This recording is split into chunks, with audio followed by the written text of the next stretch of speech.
que, claro, como la administración ejerce permanentemente su actividad de manera práctica, directa, está en la calle, como les decía, todos los días.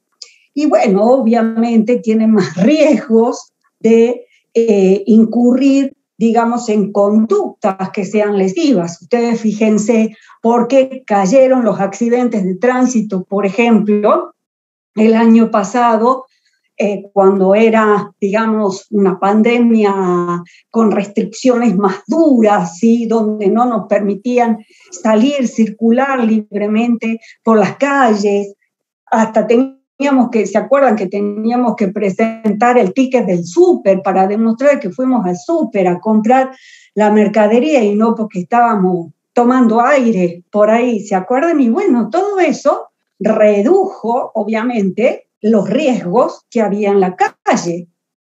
Pero el Estado, como les decía, está permanentemente prestando servicios, cumpliendo sus funciones en distintos ámbitos. No dejaron de estar los médicos en los hospitales públicos, no dejaron de estar los policías armados en la calle, no dejó de funcionar un montón de estructuras consideradas esenciales, aunque con limitaciones, ¿cierto? Pero bueno, todo eso, por un lado, mermó, vemos cómo había mermado en su momento los riesgos que había en la calle, pero del Estado permaneció. Imagínense ahora con toda la apertura lo mismo que sucedía antes. Entonces vimos también en la clase pasada cuáles eran los orígenes, dónde encontramos el fundamento de la responsabilidad del Estado, que se vincula esta responsabilidad del Estado con una lógica limitación del poder, que es la contracara de la moneda de la responsabilidad estatal. ¿Y cómo fue en nuestro país? ¿Cómo fue nuestra evolución? ¿Qué pasó con el dictado de la Ley 26 de 1944? Su contenido, ¿es aplicable o no en Salta? Y depende si estamos en el ámbito de jurisdicción nacional o no. Y ahí vimos el ejemplo, ¿se acuerdan? Esto de las clases en la UNSA, y qué pasaba si se le caía, no sé, un artefacto eléctrico en la cabeza a alguno de ustedes o a mí, y después teníamos un accidente en una ambulancia del SAMEX, ¿se acuerdan? Vimos que había dos grandes tipos de responsabilidad, la responsabilidad contractual y extracontractual, y respecto de la contractual puede ser por actividad legítima y ilegítima.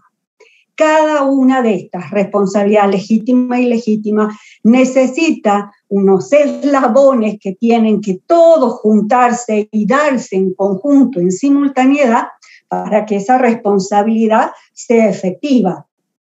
Entonces, si bien, por ejemplo, en los dos exige la ley y exigía siempre, desde antiguo, todos los pronunciamientos judiciales, que exista un daño, ese daño, digamos, las exigencias, los condicionamientos del daño son más exigentes cuando se trata de la responsabilidad por actividad legítima, porque la norma dice que es de carácter excepcional, a diferencia de la responsabilidad por actividad ilegítima.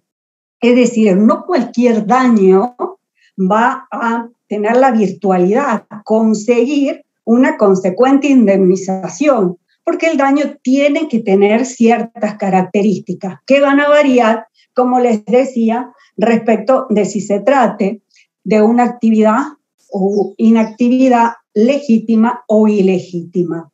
A su vez, tiene que haber una imputabilidad material de ese comportamiento a un órgano del Estado que tiene que formar parte de su estructura y estar en ejercicio a su vez de esta función, para que a su vez se le pueda imputar responsabilidad al órgano como Estado del cual se vale el agente o funcionario público. O sea, cuando actúa un legislador, en virtud de la teoría del órgano que veíamos en la bolilla 1, está actuando el Estado. cuando le reciben en mesa de entrada una presentación, por ejemplo, por decirle un pliego de condiciones para una licitación pública, pues ese empleado está representando al Estado. O sea, no digo con esto, de que no necesariamente tienen que ser los funcionarios, los ministros, el gobernador, el presidente, no. O sea, el que está limpiando también está representando los baños, el que está limpiando, como les decía, los escritorios o los pisos en alguna escuela, también forman parte del Estado, también es un órgano del Estado y como tal también puede provocar un daño que pueda ser objeto de resarcimiento. Pero también hablamos que tenía que haber una relación de causalidad, es decir, un nexo, un gancho, ¿sí?, entre esa actividad o inactividad del Estado y el daño que se procura resarcir. Cuando hablamos de actividad ilegítima, basta un nexo de causalidad adecuado, que es un juicio de probabilidad de acuerdo a lo que sucede normalmente, de acuerdo al curso ordinario y natural de las cosas. En cambio, cuando tratamos de la responsabilidad por actividad legítima, ya ese nexo de causalidad es más exigente, más duro, porque dice que tiene que ser directo, inmediato y exclusivo, con lo cual me elimina la posibilidad de que existan concausas. A su vez, ¿cuáles son los otros requisitos que también se consideran? Hay autores que lo consideran como los llamados factores de atribución o fundamento por el cual la autoridad debe responder. Tratándose de la actividad legítima, el fundamento es la falta de servicio, la prestación defectuosa o irregular de una función estatal, donde se tiene que hacer un análisis acerca de cómo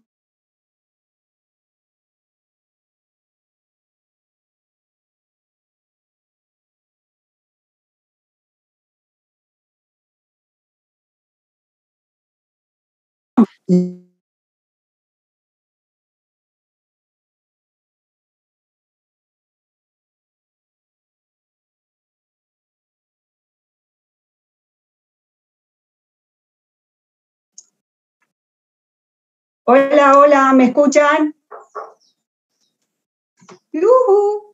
Sí, profe, ahora sí. Ahora sí, profe. Se quedó como tildadito. Sí. Así es, congelado se quedó la imagen. Se tilda. A ver, habíamos dicho, chicos, que habíamos visto el daño, no sé hasta dónde, cuándo me quedé congelada. Entonces, habíamos visto el daño, habíamos visto la imputabilidad material, ¿sí?, a un órgano estatal de este comportamiento, la necesaria existencia de un nexo causal y a su vez, cuando hablamos de la actividad ilegítima, lo que debe verificarse es un supuesto de falta de servicio. Y por el otro lado, frente a la actividad legítima, tiene que haber respecto de la víctima una ausencia del deber jurídico de soportar el daño y a su vez tiene que haber un sacrificio especial diferenciado del resto que sufre la comunidad, que va a estar configurado por la afectación de un derecho adquirido. ¿Cuándo se considera que hay un derecho adquirido según lo entiende la Corte Suprema de Justicia de la Nación? Se considera que hay un derecho adquirido, es decir, que integra, que forma parte del derecho de propiedad que está amparado constitucionalmente, cuando bajo la regulación, ¿sí?, de una determinada norma se cumplieron todas las condiciones para acceder, ¿sí?, a un determinado beneficio. Por ejemplo, digamos, pensemos en una jubilación, cuando con arreglo a las disposiciones de una determinada ley se cumplen los requisitos, se acreditan, entonces están dadas todas las condiciones para adquirir este derecho. Ahora, Recuerden, ¿cuál es el fundamento específico del deber de responder por una actividad legítima? Pues es la ruptura del principio constitucional de igualdad ante las cargas públicas. Ese mismo principio que ustedes lo estudian en derecho tributario, principio de igualdad ante las cargas públicas, pues es lo mismo acá, porque acá se supone que la víctima, como les decía, no tiene el deber jurídico de soportar el daño que sufre en beneficio de toda la comunidad. Entonces, ese sacrificio diferencial es lo que lo legitima, lo que le permite poder reclamar esa indemnización posteriormente al Estado. Ahora, como la ley dice que es de tipo excepcional esta responsabilidad, es lógico que al momento de pagar la indemnización, esto es la reparación, el alcance de la responsabilidad va a ser diferente en uno y otro caso. ¿Por qué? Porque respecto de los casos de responsabilidad por actividad ilegítima, la ley que dice nada, la ley se queda piolín en bolsa, con lo cual nosotros, por vía analógica, podemos considerar que es procedente la reparación plena que está prevista en el Código Civil y Comercial. Lo que pasa es que tampoco esto piensen de que es una idea loca, ay no, bueno, esto como no está previsto, es una laguna legal, nos vamos al Código Civil y Comercial. Sí, pero lo que pasa es que esto también está avalado. Cuando yo le mostraba la clase pasada, por todos los fundamentos, ¿sí?, de los tratados de derecho humano que vienen a dar soporte a esta idea de una reparación plena. Por eso se cuestionó mucho la ley, porque al tratar el tema específico de la indemnización en materia de actividad, de la responsabilidad por actividad legítima, lo que vino es a encorsetar esta indemnización. Y primero excluye la posibilidad de indemnizar los daños futuros. También el lucro cesante y limita solamente la indemnización a lo que es daño patrimonial. Daño patrimonial, esto que les decía, que está vinculado con el valor de mercado, el valor de sustitución de las cosas, lo cual es muy difícil cuando se trata de otras afecciones, que pueden haber afecciones espirituales como el daño moral, afecciones psicológicas por determinada cuestión, por determinado hecho dañoso, que van a quedar excluidos de ese valor de mercado que se pretende. Y esto fue como una errónea traspolación, digamos, de los conceptos, de las ideas que están plasmadas en la ley de expropiación, ¿sí?, que es distinto, porque cuando se expropia un bien por causa de utilidad pública, hay como un acto deliberado del Estado de quitar, ¿sí?, a cambio de una indemnización. Pero acá es un actuar legítimo que, bueno, como digamos efecto colateral, no voluntario, no deliberado, puede ser, trae perjuicios hacia terceros. Pero ¿qué es lo que nos quedó en el tintero y qué es importante hablar? El tema de la responsabilidad por omisión. ¿Por qué? Porque el artículo 1 de la ley dice: esta ley rige la responsabilidad del Estado por los daños que su actividad o inactividad le produjo a los bienes o derechos de las personas. Obviamente estamos hablando actos u omisiones en los tres ámbitos de poder: ámbito legislativo, ámbito judicial y ámbito del poder ejecutivo. ¿Qué es lo que dice el artículo 3? El artículo 3, cuando menciona a la falta de servicio como un requisito, como les decía, que estos lo consideran como un factor de atribución de la responsabilidad, la ley dice que la omisión genera responsabilidad cuando se verifica la inobservancia, es decir, el incumplimiento, de un deber normativo de actuación expreso y determinado. Generalmente, este tipo de responsabilidad se verifica frente al incumplimiento del llamado poder de policía del Estado. Estas facultades que tiene el Estado de poder regular y limitar el ejercicio de determinados derechos en aras del bien común. Por ejemplo, ejerce poder de policía la municipalidad de Salta cuando está habilitando un negocio para funcionar. Ejerce poder de policía cuando está controlando la seguridad pública en un espectáculo deportivo.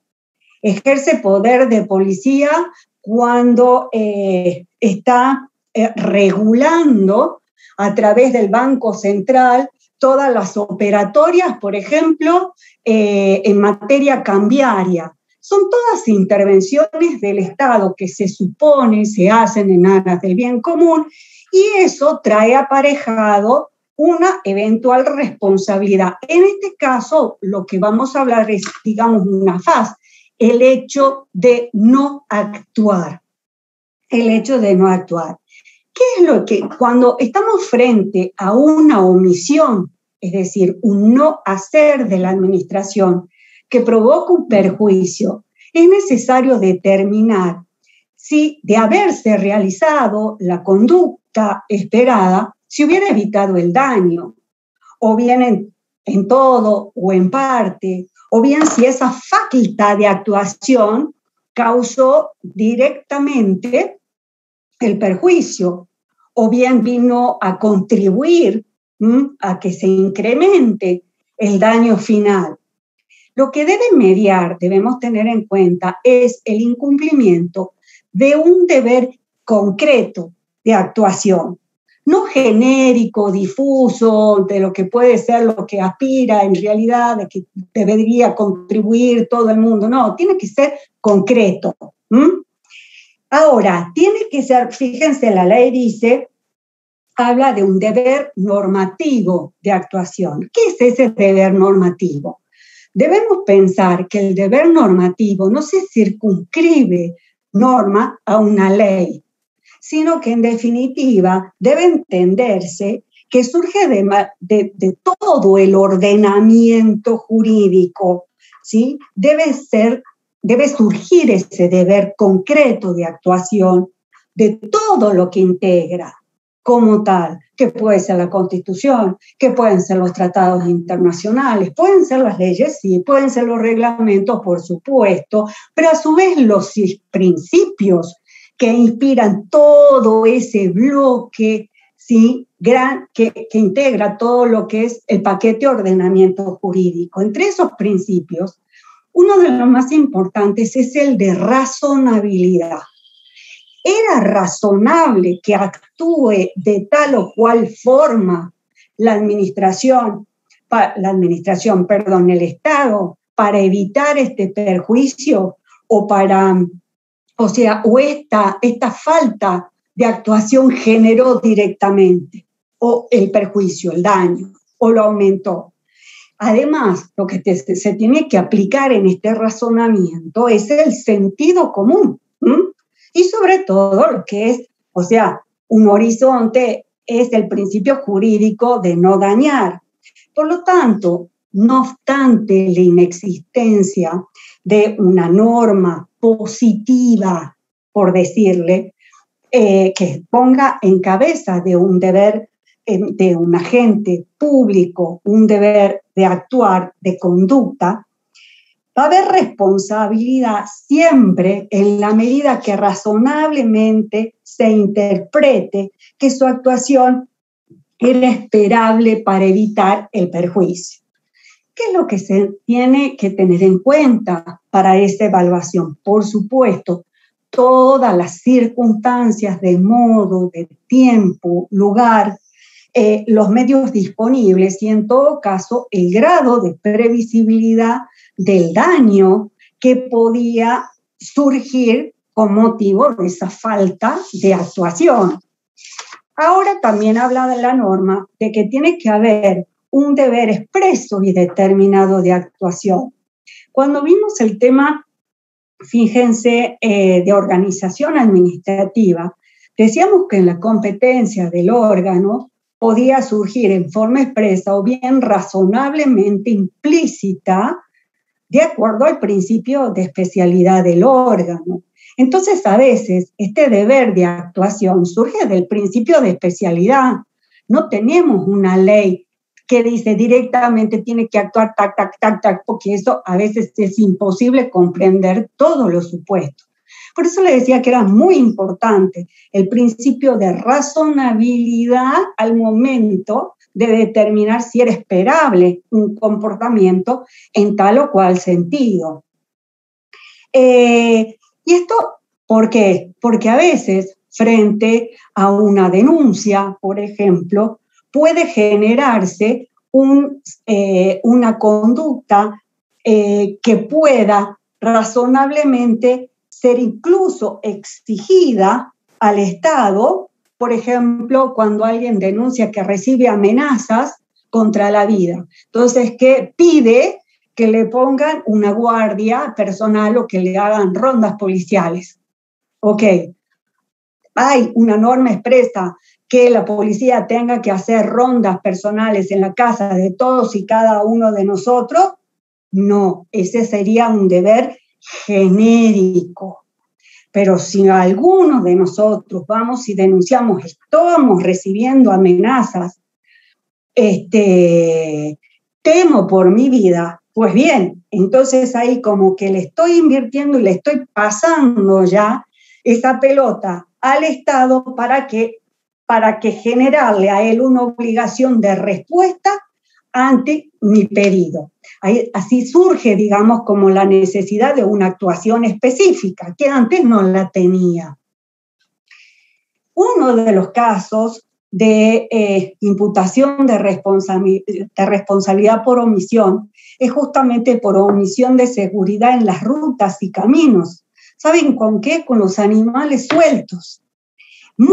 Esta cuestión de los animales sueltos en ruta muchas veces dio lugar a diferentes fallos, sentencias judiciales, atribuyéndole responsabilidad al Estado, otras veces a los concesionarios de ruta y otras veces no, hasta que llega un caso a la Corte Suprema, el caso Colalita se llama, donde ¿qué es lo que viene a decir la Corte Suprema? Que el ejercicio del poder de policía de seguridad ¿sí? no va a ser suficiente para responsabilizar al Estado cuando no hay una actuación directa de alguno de sus órganos.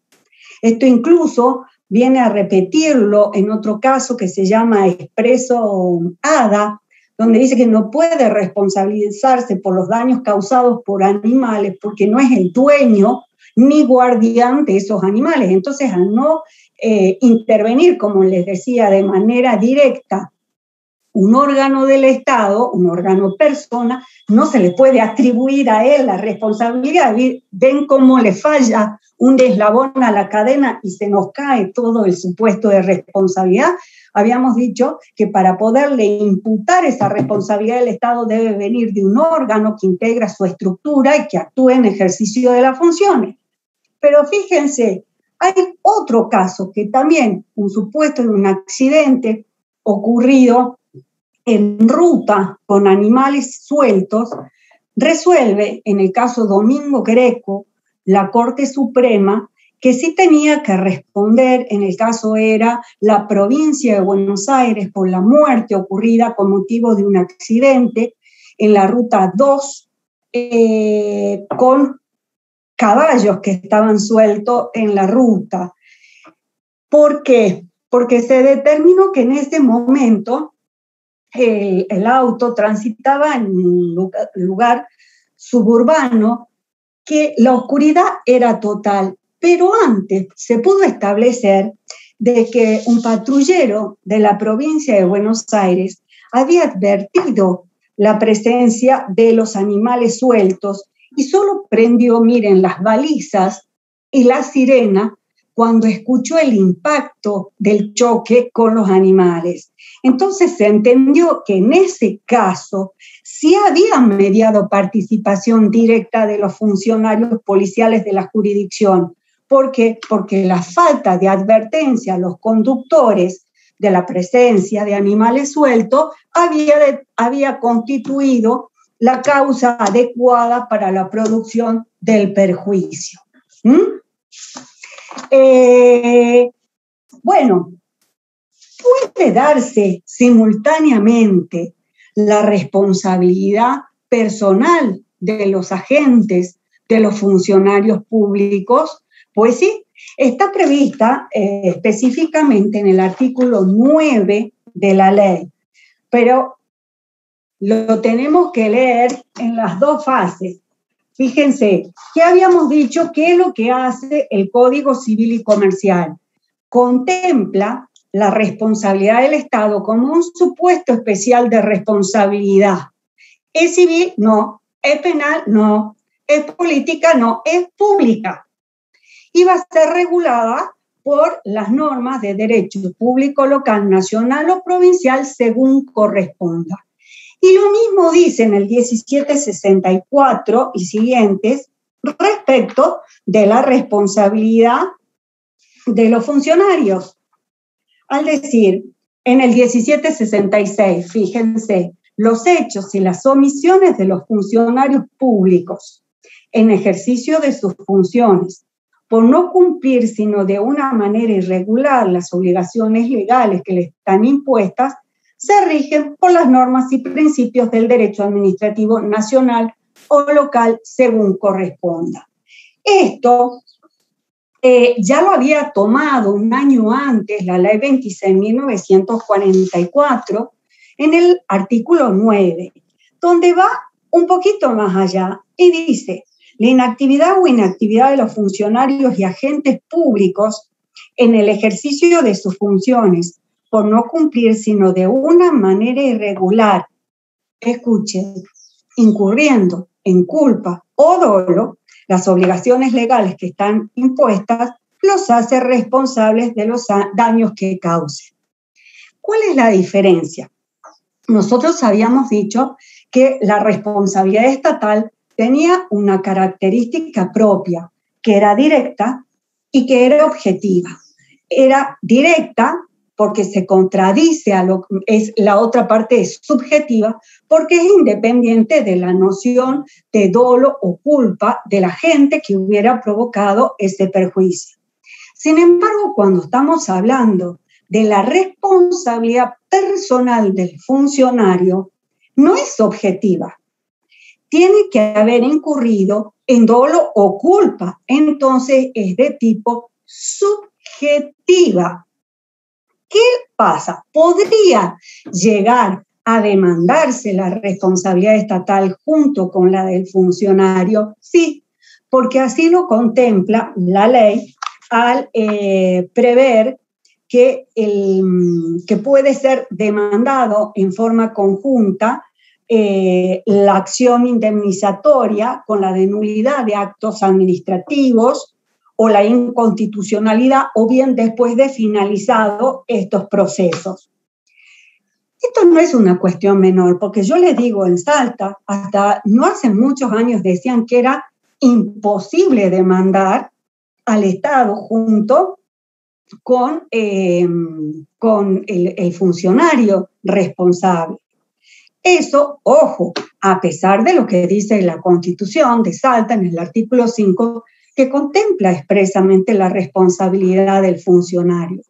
Pero acá dijeron en Salta un caso Díaz-Utalia, que era un supuesto de responsabilidad por una cesantía que se había dispuesto de una docente, donde se intentó demandar al ministro de Educación de ese entonces. Dijeron, no, cuando la responsabilidad deriva de su actuación por la teoría del órgano respecto de la víctima, el único que responde es el Estado. Eso independientemente de las acciones de repetición que puedan plantearse. ¿Qué son las acciones de repetición? Se supone que cuando el Estado tiene que salir a pagar con motivo de la actuación de sus órganos y realmente hubo de parte de la gente culpa o dolo en la producción de ese daño, le tiene que devolver, por eso es repetir, lo que el Estado tuvo que pagar de más. ¿Cuánto es el tiempo o el plazo dentro del cual se puede ejercer esa acción de repetición? 3 años, dice el artículo 9, desde la sentencia que estableció esa indemnización. Ahora, como les decía, sí. Buenas tardes, disculpe. Buenas tardes. Le hago una consulta. O sea, a ver, por ejemplo, la parte de caminos y ruta depende de si es nacional o provincial, ¿no es cierto? En el caso, por ejemplo, de que acá, por ejemplo, camino a los valles, las rutas se inundan, Vialidad interviene y ocurre que un auto tiene un accidente a causa de la lluvia, el arroyo lo arrastra, muere persona, pero a la vez tiene algo que ver porque, digamos, no llegó la policía a tiempo para prevenir de que ese auto no cruce, no llegaron para los de Vialidad de la Nación, que generalmente son los que despejan el camino. Ahí, ¿cómo sería? Porque, por ejemplo, estaría la responsabilidad sin dolo, obviamente, de la persona que no llegó a tiempo con la máquina, el Estado, o sea, ¿cómo? Porque ahí se dividía en 2 partes, ¿no es cierto? Ahí ya tocamos temas de responsabilidades. Claro, lo que pasa que en los casos de responsabilidad, por eso yo les hablaba cuando hacíamos la distinción entre actividad legítima o ilegítima, que respecto de la actividad legítima, al exigir que la causalidad, el nexo causal tiene que ser directo, inmediato y exclusivo, quiere decir que no admite que vaya una causa más al lado de la actuación del Estado. ¿Y esto por qué es importante? Porque en los hechos muchas veces puede verse que no hay una sola causa en la producción del daño, sino que fueron múltiples factores los que todos juntos determinaron una cierta consecuencia dañosa. Entonces hay que ver cuál es el grado de contribución al analizar el comportamiento de cada uno, cuál es el grado de contribución en ese resultado. O sea, por decirle, supongamos que la ruta, porque hay casos antecedentes que se han condenado al Estado por el caso de los baches, ¿sí? De los baches en rutas, en baches en la vía pública, y va transitando y rompe el eje, supongamos, pero además de romper el eje, también puede reventar la cubierta y volcar. Bueno, se han dado casos, esos supuestos de responsabilidad, pero digamos que ahí estaría como solito el Estado en la conducta omisiva. Entonces, todo depende de cada caso, de las circunstancias de cada caso, porque en el ejemplo que usted daba, a ver, se demoró la máquina de vialidad en llegar.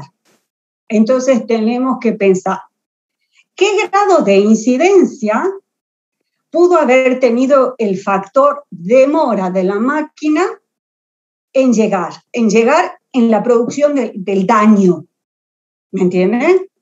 O sea, ¿qué es lo que vino a producir el daño? ¿Qué es lo que ayudó a que ese daño se haga más grande? O se multiplique. Y de ahí hay que analizar cada una de las conductas.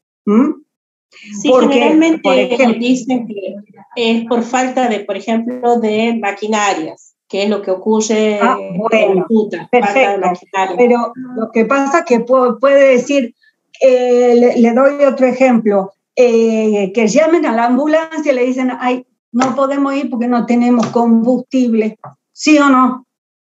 Entonces, perdón, ¿cuál es la obligación del Estado? Prestar el servicio y obviamente en las mejores condiciones para que se pueda cumplir con el objetivo. Entonces, ¿de qué me sirve una ambulancia sin nafta? Un hospital sin oxígeno o un hospital sin médico. Entonces, por eso es que tenemos que me diga, no tiene máquina, y bueno, ¿cuál? Sí. ¿Alguna consulta? No. Se escucha bien. Entonces, bueno, entiéndanme que esto depende de cada caso. Por eso es que esta omisión, como la conducta omisiva, es la que se tiene que analizar. ¿Existía un deber concreto de actuación? En función, por ejemplo, vialidad, de asistir a despejar los caminos en casos de siniestros o pensemos derrumbes, ¿sí? Que se producen con motivo de las lluvias en los cerros. ¿Es obligación?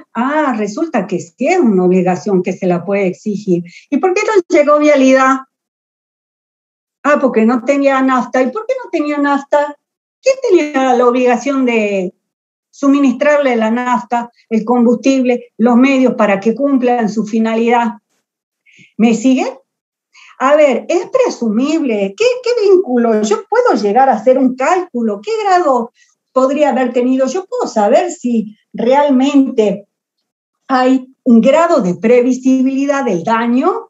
Claro, porque si resulta que la máquina es que me tiene que limpiar los caminos y el camino no está limpio, y es probable que se produzcan accidentes, según el curso ordinario de las cosas, ¿no? ¿Me sigue? ¿Cuál es el razonamiento? Todo lo que se tiene que ir barajando para poder llegar a que el Estado responda, además de que significó siglos de historia, ¿no es cierto? Hoy por hoy sigue siendo muy difícil que el Estado lo haga. Sigue siendo muy difícil. Y en el caso de las conductas omisivas, es uno de los talones de Aquiles, es una de las cosas más difíciles, porque se le está diciendo, ay, no has hecho nada. ¿Y qué tenía que hacer? A ver, si yo hacía eso, ¿evitaba el daño o no? Eso es todo parte del análisis. Miren, fíjense, a pesar de que incluso el artículo 1 de la ley 26.944 dice que las disposiciones de la ley va a cumplir, va a regular, digamos, todos los supuestos de responsabilidad por actividad e inactividad del Estado que produzca un daño. Ustedes saben que por respecto de la actividad judicial, solamente la menciona así como al pasar. En el artículo 5, el último parrafito dice, los daños causados por actividad judicial legítima no generan derecho a indemnización. Punto pelota. No dice más nada. Yo no les digo la cantidad de supuestos que puede haber del tema de responsabilidad por actividad judicial. ¿Por qué? Porque es mucha la maquinaria que está trabajando al respecto. Y también saben que por actividad jurisdiccional, que es la actividad propia que ejerce el Poder Judicial. Recuerdan en las primeras bolillas que la función administrativa puede ser ejercida por los tres poderes, ¿sí? O sea, el Poder Judicial ejerce función administrativa, sí, pero además ejerce una función que le es propia de ese poder, que se llama jurisdiccional, donde se va a decidir y resolver los conflictos que se suscitan en la sociedad, y lo que se busca en definitiva es lograr la pacificación social. Esta actividad, como les decía, la legítima, el artículo 5 de la ley dice que no va a degenerar el derecho a indemnización porque son el costo inevitable de una adecuada administración de justicia. Ok. ¿Y qué hacemos con la actividad ilegítima del Poder Judicial? Al respecto no dice nada. ¿Y ustedes qué van a ver? Van a ver, sí, esto generalmente se da por el hecho de que se condene a un inocente. Y no es el único supuesto. Es más, le diría que es el más ocasional y el que incluso se encuentra previsto. ¿Y saben dónde está previsto? En el Código Procesal Penal. Código Procesal Penal encontramos la responsabilidad esta que yo le estoy diciendo. ¿Y cuál es esta? ¿Cómo es, digamos, en qué se titula? Lo que es la responsabilidad del Estado juez por error judicial. Es decir, aquel daño que se produce en ejercicio de la potestad de juzgar. Es cuando un juez o un magistrado, ¿sí?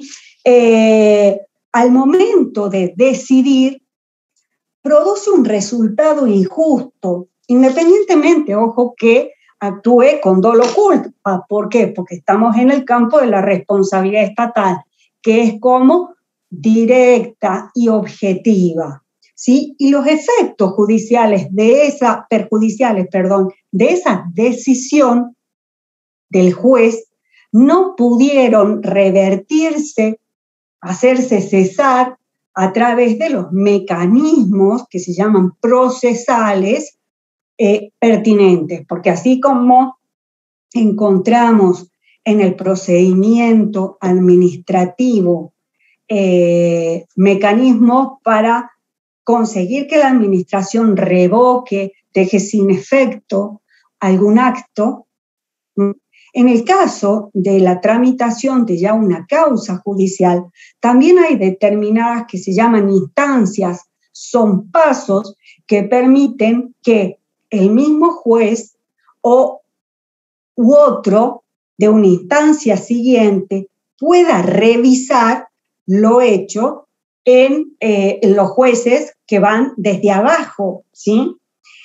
La existencia de este error judicial, tengan en cuenta que tiene que ser declarado por una nueva sentencia. Quiere decir que necesita un nuevo proceso judicial que tiene que determinar cuál es la naturaleza y la entidad, el grado de este error. ¿Por qué? Porque hay sentencias que incurren en errores, sí.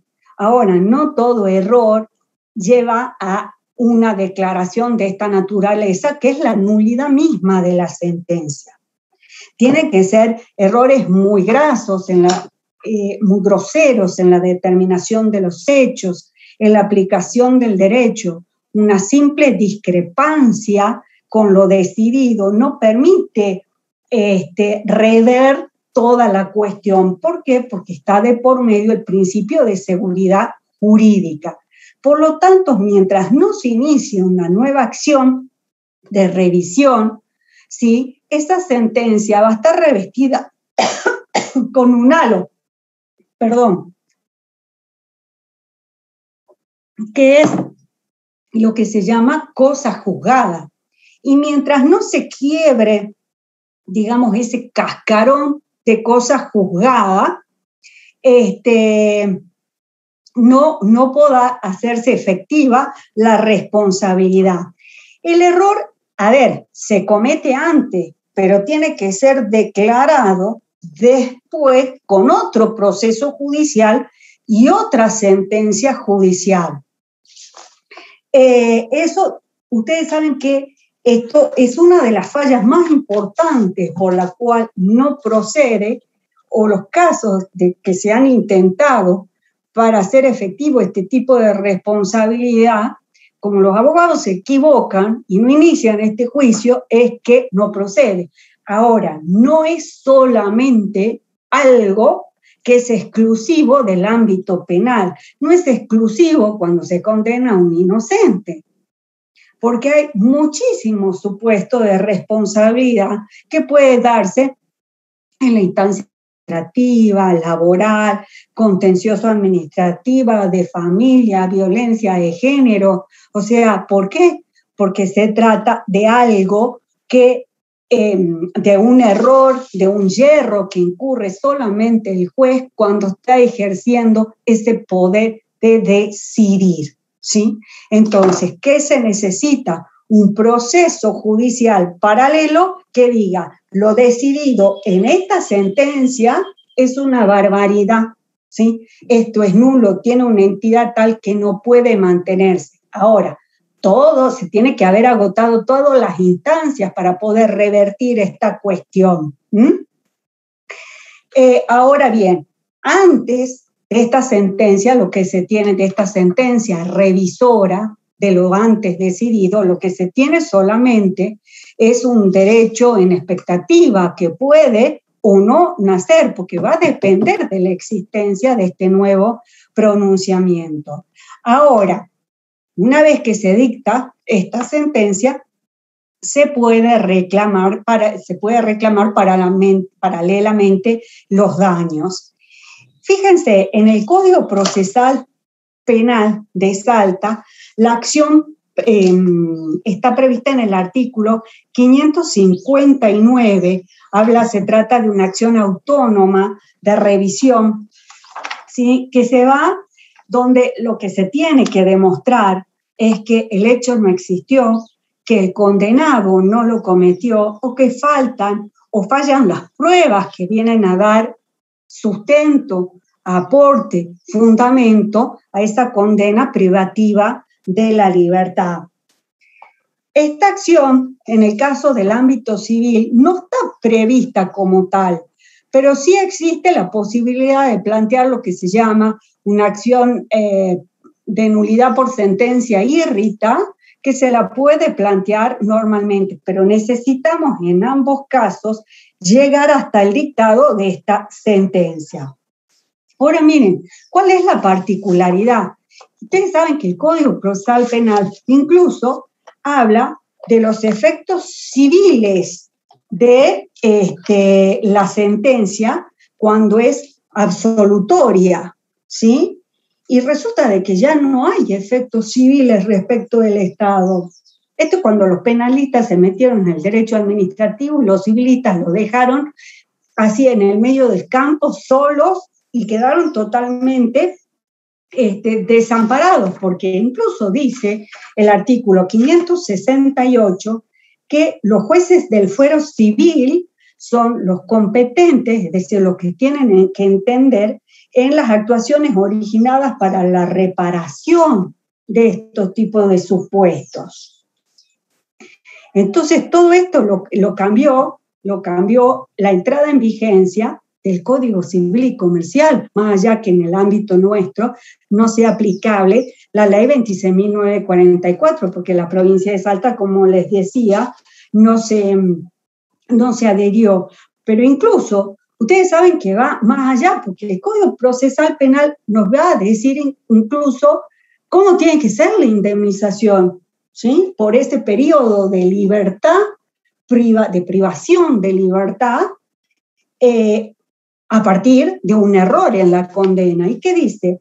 La persona, 564 también, la persona condenada por error a una pena privativa de libertad tiene derecho, una vez resuelta a su favor la acción de revisión, a una reparación económica por el Estado provincial proporcional a la privación de su libertad y a los daños morales y materiales experimentados.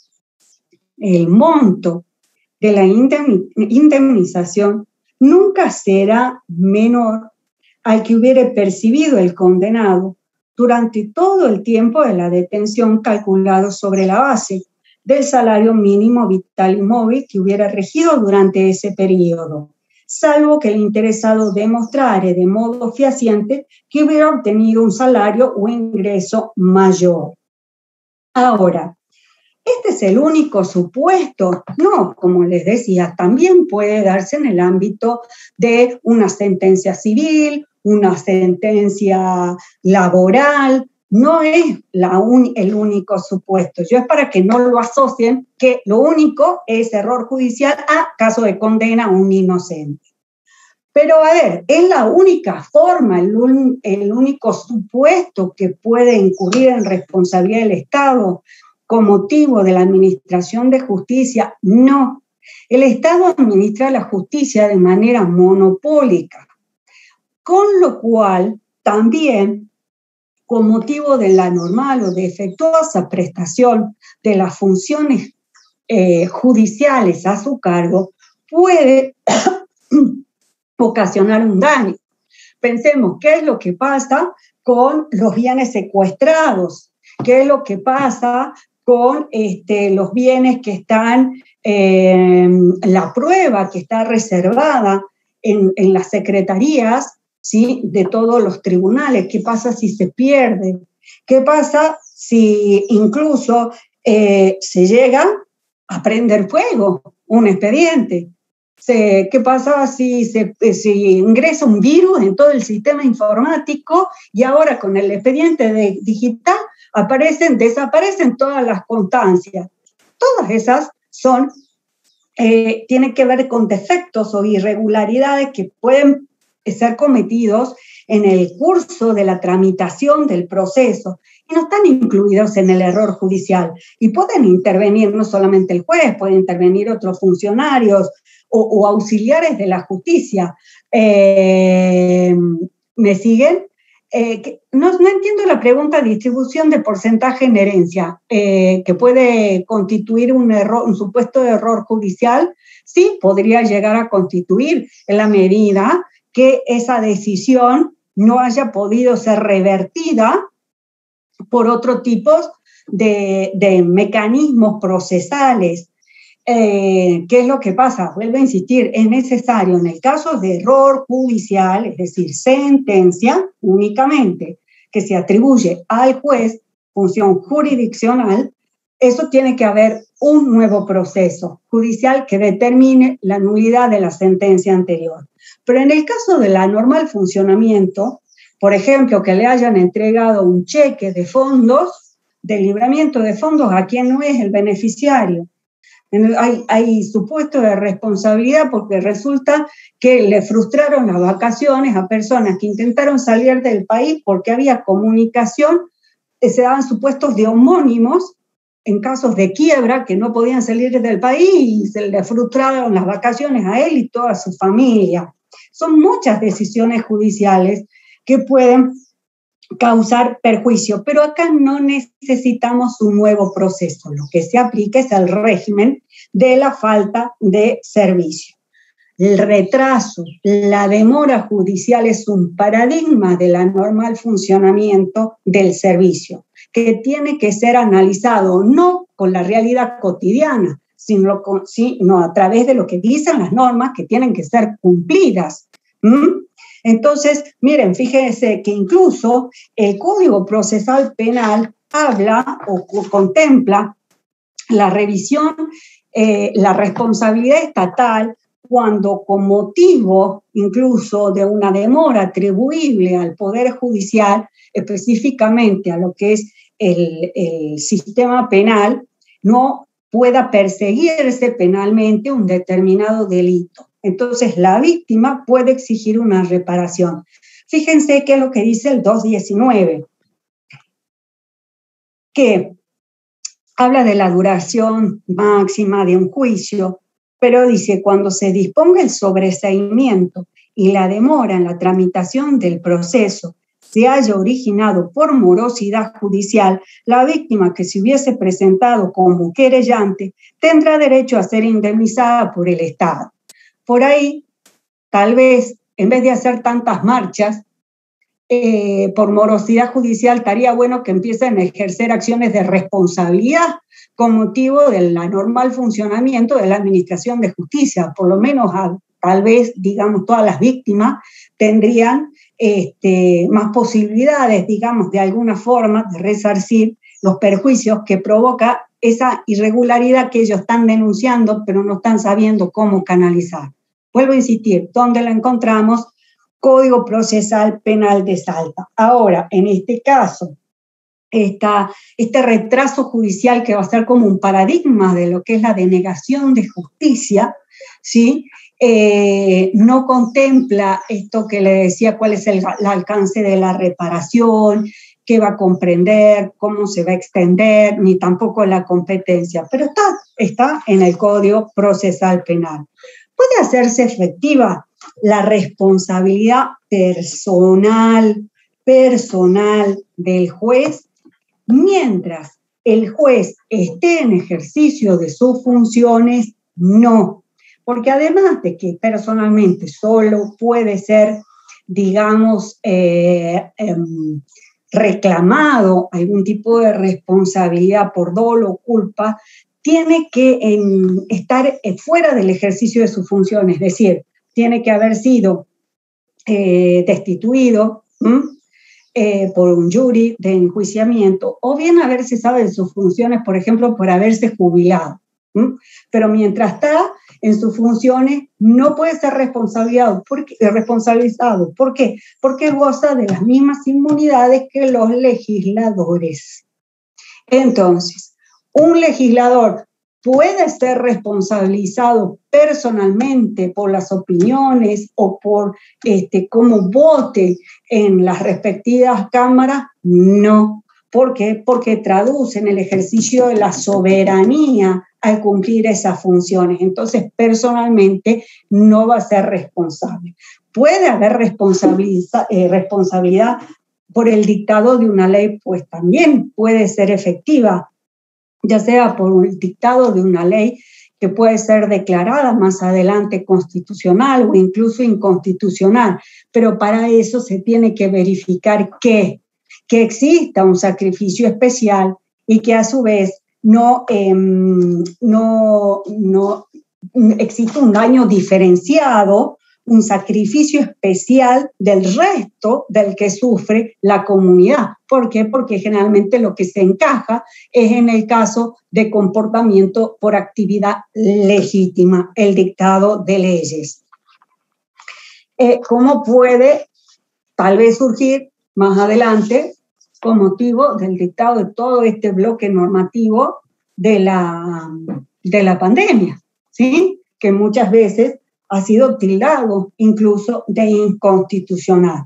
Bueno, ya hemos visto los temitas que nos habían quedado pendientes. Yo les había encargado que, me averigüen qué es lo que había pasado con el caso Cromañón. El caso Cromañón, ¿qué investigaron? A ver, enciendan los micrófonos. ¿Qué investigaron del caso Cromañón? ¿De qué se trató? Hablen, levanten los micrófonos.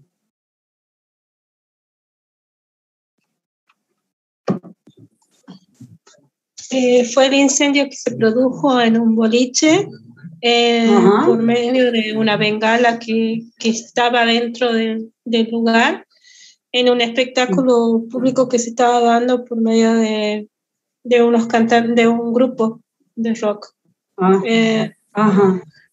Ahí dicen los chicos que se en el 2004. Y ahí se extendió mucho tema de la responsabilidad, porque murieron niños inclusive que estaban dentro del baño, que había como una guardería dentro de los baños del boliche. Hubo muchos temas porque se tocó mucho el tema de la responsabilidad del gobierno, del control de la gente que entraba en el boliche, el tema de que, o sea, había muchos temas que habían tocado desde diferentes puntos. De todos modos, los jugó a los del grupo. Mil disculpas por el ingreso. Claro. A ver, entonces, ¿a quiénes se había responsabilizado? ¿A quiénes se le atribuía responsabilidad? ¿A quiénes? Sí, este es un caso, fue un caso muy complejo, porque se lo llegó a caratular como estrago, ¿sí? Desde el punto de vista penal. Pero acá, digamos, este es un típico caso de la existencia de concausas. ¿Por qué? Porque la banda que estaba tocando, que hacía el recital, bien, ¿fue la que tiró la bengala, la que encendió la bengala? Porque ¿quién encendió? ¿El dueño del local encendió la bengala? ¿Sí? ¿Algún agente del gobierno nacional o provincial encendió la bengala? ¿Sí? No. ¿Me entienden? No. Fíjense cómo, porque el incendio, muy bien, se produjo con motivo de que alguien no tuvo la mejor idea de prender una bengala en un local cerrado, apestado de gente, con sobreexceso, ¿sí?, de asistentes al espectáculo. Entonces, acá ya tenemos un dato. Local cerrado y una excesiva cantidad de asistentes, lo que se llama el aforo. ¿Vieron cuando ustedes van al boliche y le dicen, ya no pueden entrar más? ¿Sí? Porque ya está lleno. Es lo que se llama, como le decía, el aforo. Cuando ahora en la pandemia dicen, no, es solamente el 50% del aforo, es la cantidad de gente que puede entrar, que es la cantidad de gente que puede albergar. ¿Y esto qué supone? Que a su vez tenga que salir esa cantidad de gente. No es solamente entrar. A ver, ¿cuál era otra de las características? ¿Por qué fue tan nocivo esta bengala? ¿Por qué fue tan nociva la bengala? A ver si recuerdan. Había materiales como tela, ese tipo de cosas dentro del Muy escenario. Bien, muy bien. En el techo, no era en el escenario, en el techo estaba cubierto con media sombra.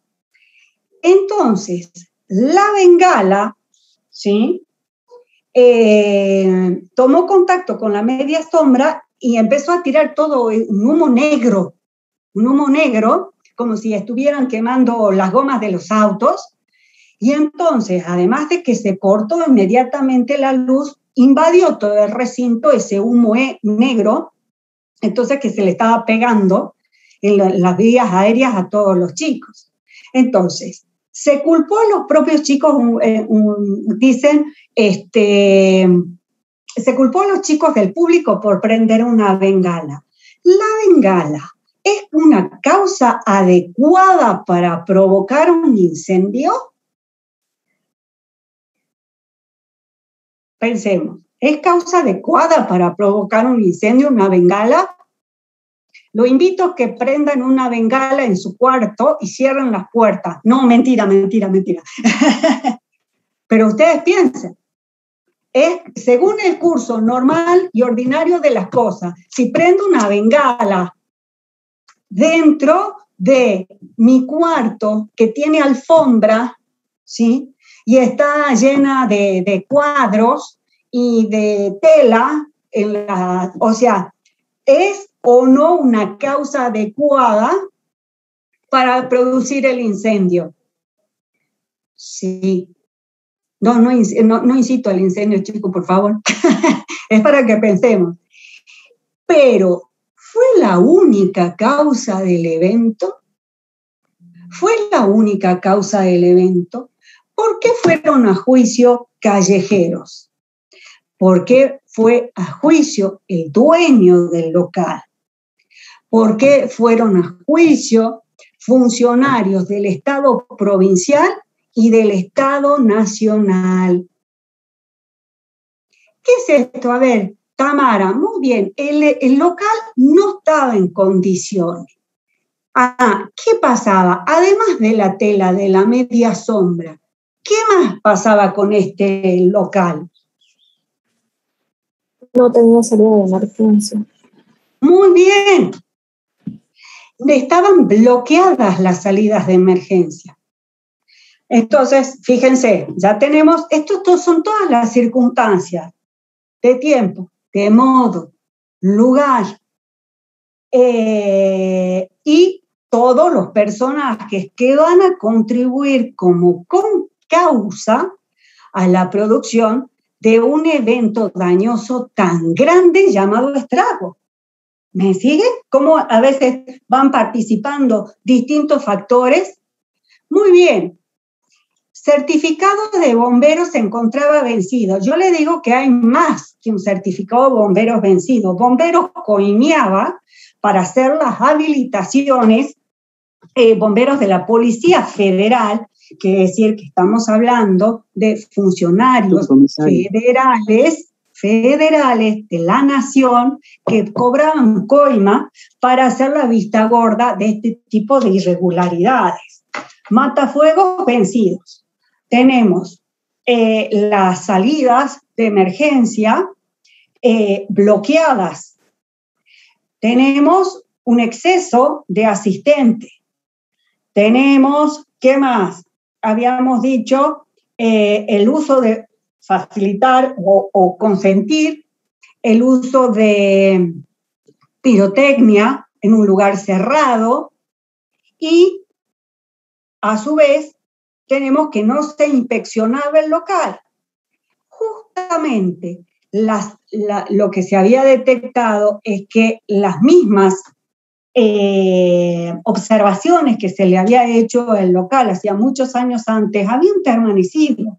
¿Por qué? Porque esto fue producto, en definitiva, de una omisión estatal en el ejercicio de su control de policía de seguridad.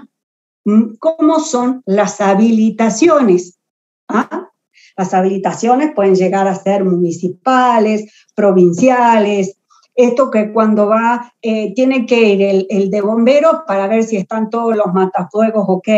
Tiene que ir, incluso cuando hacen, supongamos, las habilitaciones de gas, vienen a controlar si está todo ok. Bueno, porque son actividades que requieren una exigencia especial del Estado o, como le decía, este control para el desarrollo de determinadas actividades. ¿Por qué? Porque se considera que son peligrosas en algunos sentidos. Entonces, todo este tipo, como los eventos en los boliches bailables, entonces siempre están sujetos a inspecciones. ¿O acaso ustedes no han visto algún boliche que los hayan clausurado? ¿Sí o no? Fueron a bailar y se dieron con el boliche clausurado o se enteraron por las redes sociales. Entonces, pues lo clausura la municipalidad, eventualmente la provincia, no tienen los matafuegos. Estas son las consecuencias y estas son las concausas. ¿Esto qué determinó? Que Ezequiel dice que Callejeros es inocente. Bueno, resulta que los integrantes de Callejeros fueron también condenados. ¿Por qué? Por prestarse a, bueno, debemos distinguir. Tenemos condenas penales y tenemos condenas por responsabilidad del Estado. ¿Qué se entendió? Chabán, que era el dueño del local, los integrantes de Callejeros, junto con un grupo de funcionarios que eran del gobierno de la ciudad de Buenos Aires y del Estado Nacional, fueron condenados penalmente y a su vez también se determinó que hubo responsabilidad estatal y que el Estado era tan responsable como Callejeros y como el mismo administrador del local, porque se consideró que había un deber agravado de seguridad del Estado en este tipo de eventos. Deber agravado de seguridad. A ver, ustedes, por ejemplo, ¿alguno de ustedes fue a esta fiesta de Hakuna, era la que había en yendo a la ciudad judicial en el aeródromo? ¿Fueron a la fiesta de Halloween? ¿Alguno fue?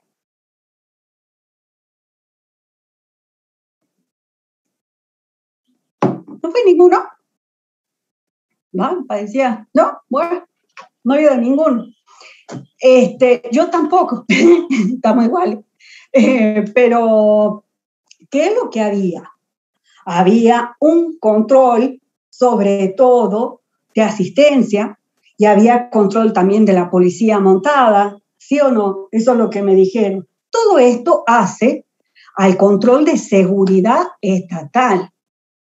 El tema que estén con esos contadores de personas en las entradas, tiki, tiki, tiki, cada uno que pasa, tiene que ver con el efecto Cromañón, que nunca se había tomado la envergadura de lo que puede ocasionar todo este cúmulo de circunstancias que se verificaron en este caso y que terminó con la vida de 194 chicos como ustedes, y más chicos, e incluso niños, porque yo no sé cómo han hecho para entrar los chiquitos en este evento.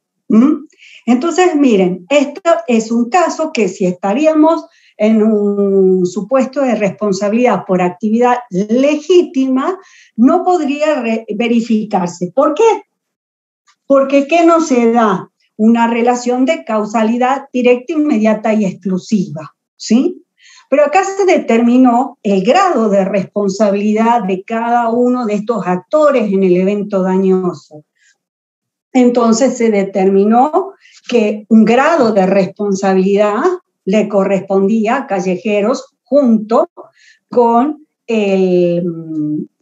como le decía, el administrador del local. Otro grado de responsabilidad cabía, ¿sí?, por esta omisión de cumplir este deber agravado de seguridad al gobierno de la Ciudad de Buenos Aires y también al gobierno federal, al gobierno nacional. ¿Por qué?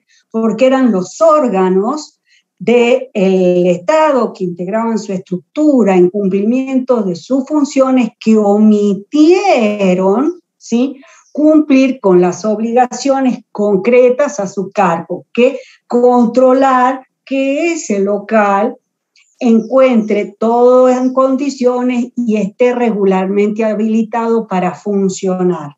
Si lo hubieran controlado, hubieran tenido que ordenar que saquen, por ejemplo, la media sombra del techo y, por decirle, capaz que algún OPA prendía la bengala.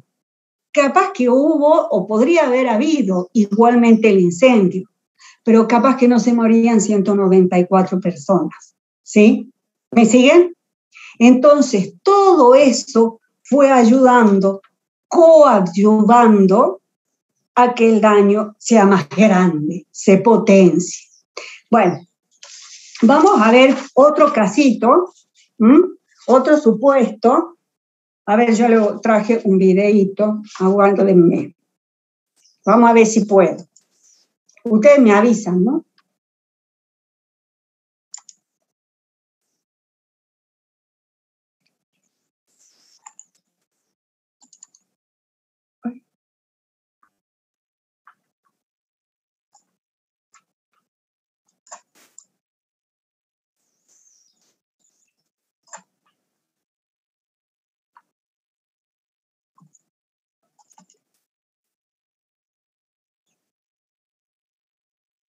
Accidente de tránsito se registró entre un patrullero de la policía y un taxi, vehículo este último que llevó la peor parte del siniestro. El hecho ocurrió en las calles Carchi y Alcedo en el sur de Guayaquil.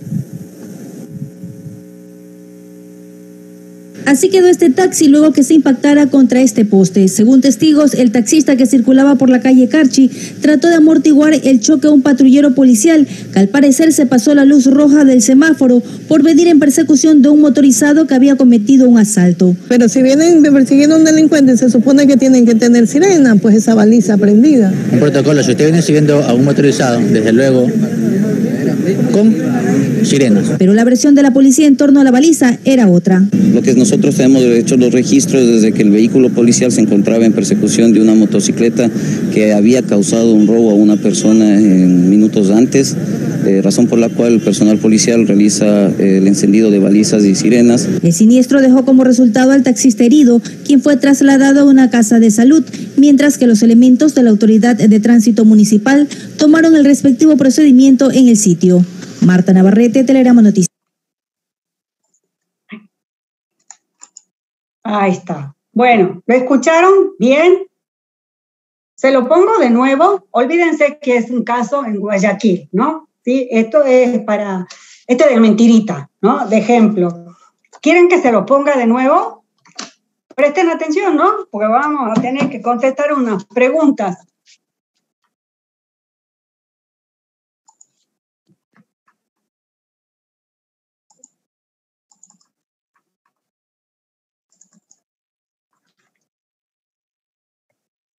Accidente de tránsito se registró entre un patrullero de la policía y un taxi, vehículo este último que llevó la peor parte del siniestro. El hecho ocurrió en las calles Carchi y Alcedo, en el sur de Guayaquil.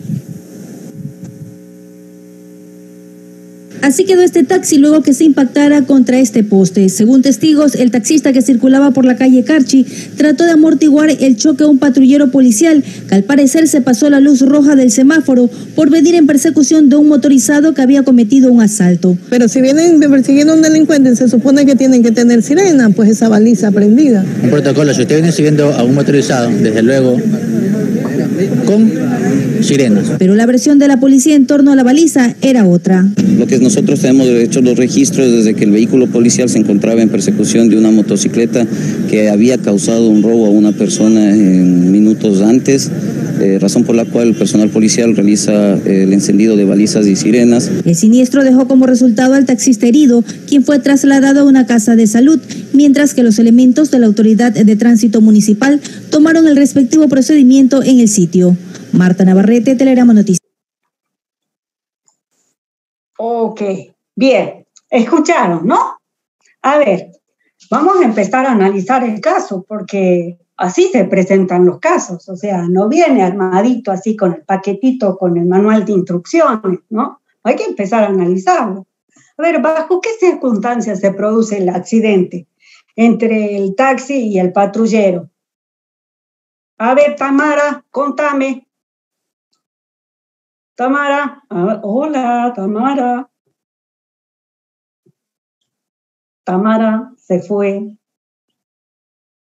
A ver, ¿quién me quiere responder? A ver, Camila. Ninguno me va a responder.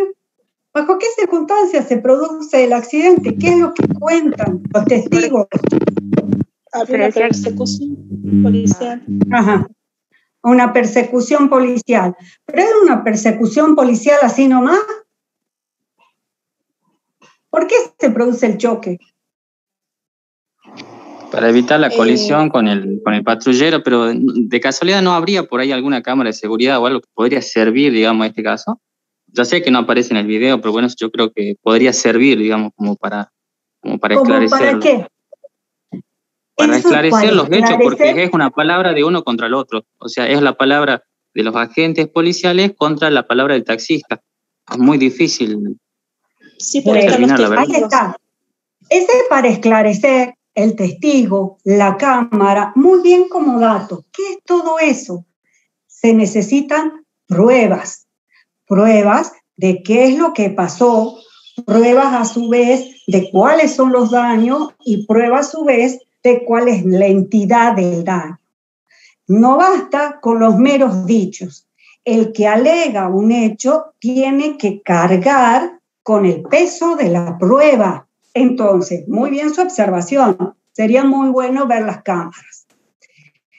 Su observación también, señorita, los testigos. O sea, fundamental. Yo ya tengo testigos, ya los tengo individualizados. Ok, pero ¿qué es lo que fundamental? ¿Por qué se produce el accidente? ¿Qué venía haciendo el patrullero? Estaba realizando una persecución estaba, digamos, en el cumplimiento de su deber, digamos, estaba cumpliendo su deber, pero no sé si dijeron ahí que no habían puesto las sirenas o no sé qué, alguno de los testigos. Ajá. No sé si... A ver, entonces, vamos ordenando. Estaban en el cumplimiento de sus funciones. Muy bien, quiere decir que estamos hablando de agentes públicos, ¿sí?, que integran la estructura del Estado. con lo cual su actuación es susceptible ¿de qué? De ser imputada materialmente al Estado. ¿Estamos? ¿Tenemos el daño? Primer requisito. Sí. Tenemos el daño del taxista. Muy bien. ¿Cómo son esos daños? Tenemos, en principio, podemos ver que hay daños materiales importantes, ¿no? ¿Por qué? Porque no solamente se dan esos daños en el vehículo, sino que también salió lesionado en su persona. Pero también pueden haber daños morales, la aflicción, la angustia de este taxista que no puede seguir trabajando hasta tanto arregle su coche. Y resulta de que, claro, el coche, a su vez, es un elemento ¿de qué? De trabajo. Entonces, a su vez, ¿qué tiene? Tiene un lucro cesante, una ganancia que deja de percibir porque su coche está parado, porque no puede seguir trabajando. ¿Me siguen todos los factores que hay? Pero, a ver, ¿cómo se podría calificar esta actividad entonces? ¿Es un comportamiento de qué tipo? ¿Sí? Un supuesto de qué tipo, legítimo o ilegítimo, contractual o extracontractual. A ver, piensen.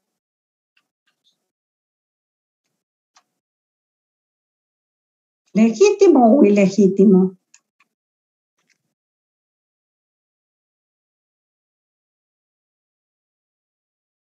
¿Qué puede ser?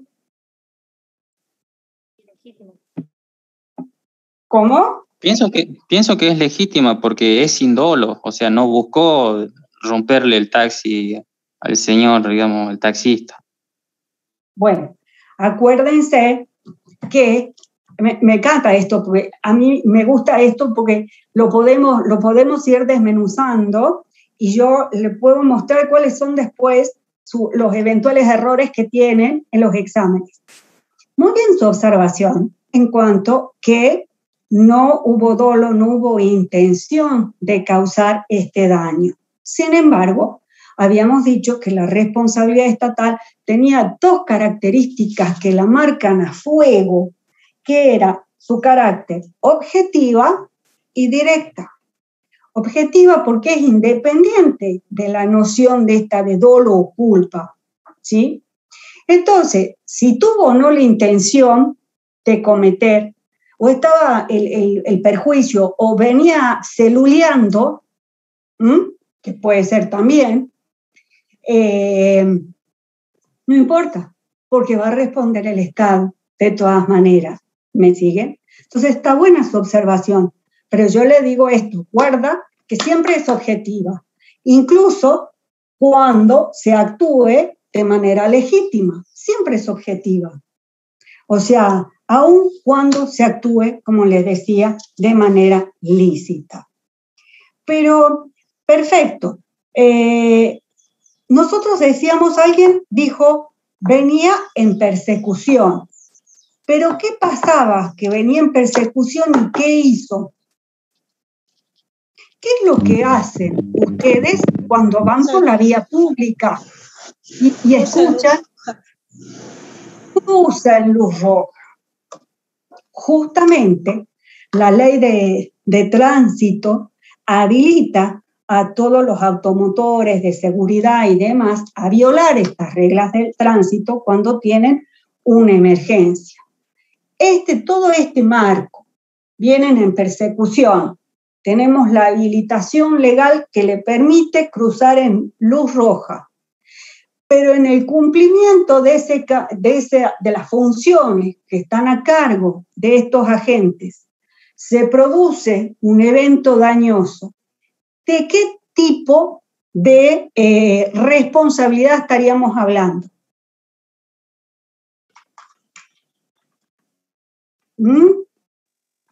¿De qué tipo de responsabilidad?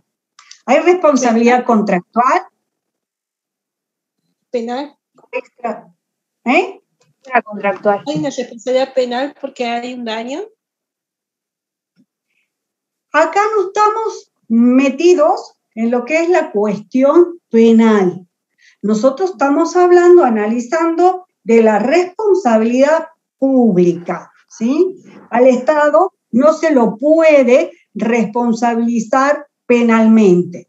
Usted no puede ir a una comisaría y diga, vengo a denunciar penalmente al Estado. Le van a decir, ¿qué? No, vengo a denunciar al Estado penalmente. No, no es posible. Las personas son susceptibles de reproche penal, no el Estado. Nosotros acá lo que estamos analizando es la responsabilidad pública. Entonces, hablamos de una responsabilidad de tipo extracontractual. Dentro de la extracontractual, puede ser legítima o ilegítima. Ilegítima o legítima. ¿No escuché? Ilegítima. Ah, ¿y por qué sería ilegítima? Porque si bien estaba cumpliendo con su deber, no puso las sirenas, entonces no avisó, digamos, a los que estaban en el semáforo que estaba sucediendo algo. Ah, bueno, pero eso ya lo vamos a ver. Porque, claro, para eso se necesita la cámara, que dice el compañero, ¿sí o no? Para eso se necesita todos los testigos. Los testigos habían dicho en el video. Exacto, necesitamos las pruebas primero de las circunstancias para poder llegar a una conclusión y decir, esto es así, se produjo así, porque ustedes piensen que cuando las causas van a juicio, ya se tiene que tener analizado, copiado todas las circunstancias. Se tiene que ofrecer la prueba, porque fíjense incluso que uno de los presupuestos del daño, tanto en uno u otro tipo de comportamiento, legítimo como legítimo, tiene que estar acreditado por quien lo invoca, pero a su vez que se verifican todas las circunstancias, ese enlace, esos eslabones que les decía, de ese gran collar que es la responsabilidad. Entonces, yo para decir el Estado tiene que pagar una indemnización es porque actuó de tal o cual manera. Y para eso yo ofrezco esta prueba. Entonces, para eso ya su compañero dijo, la cámara, ok, veamos las cámaras del 911. Veamos las cámaras tal vez que pueden suministrar algún vecino, algún negocio que puede haber visto. Tenemos testigos, ok, ¿sí? ¿Qué otra cosa para poder determinar la envergadura del daño? ¿Ustedes qué vieron que había un daño? ¿De qué? ¿De qué tipo? ¿Cómo estaba el taxi? Claro, ¿cómo estaba el taxi? Destruido. Hecho un moño. O sea, ¿sí o no? O sea, estaba hecho pelota el taxi, ¿no es cierto? Entonces, ¿qué necesitaremos? Podemos aportar, por ejemplo, pruebas fotográficas, ¿sí? Certificadas por un escribano público. Podremos aportar periciales, mecánicas, para determinar en qué condiciones estaba ese auto, en qué condiciones quedó, cuáles son los daños. Podremos aportar presupuestos, ¿sí?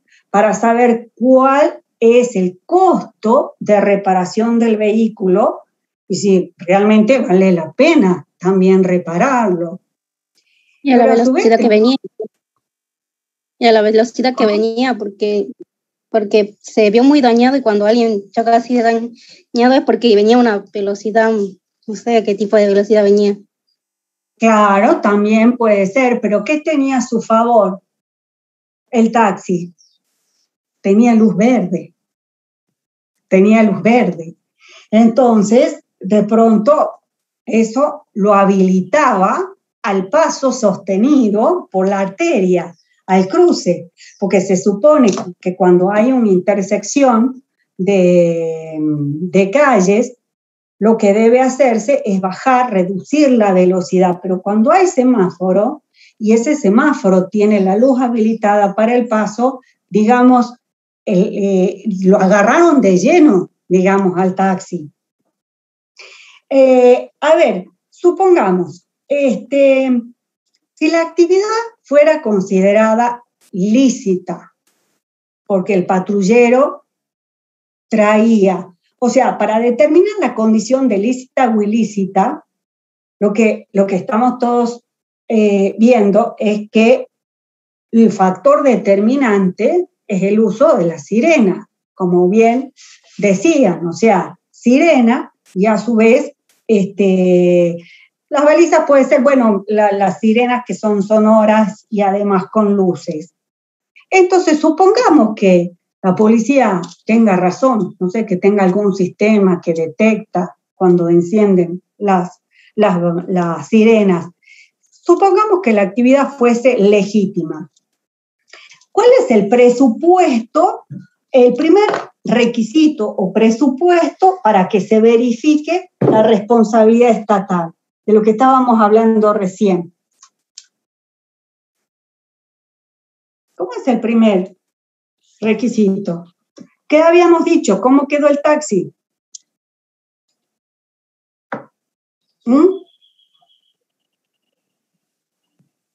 ¿Cómo quedó el taxi? Muy dañado. Muy dañado, perfecto. Entonces tenemos ya un daño. Y a su vez tenemos las lesiones del chofer. Pero ese daño, en el caso de la actividad legítima, ¿cómo tiene que ser? ¿Cómo era? ¿Qué es lo que decía la ley? Cierto y actual. Quiere decir que ya del vamos no le reconocerían los daños futuros. ¿Qué pasa?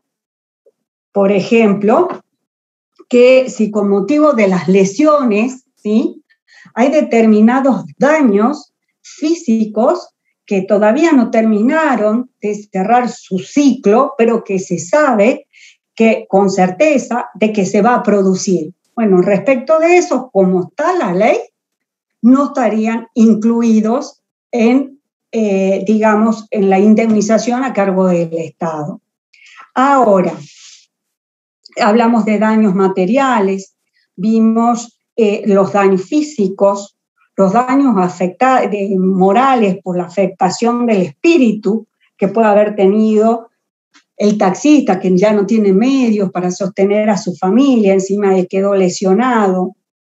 ¿Y qué pasa con la ganancia del taxista? Que deja de percibir durante el tiempo que no tiene, no puede seguir trabajando con el coche.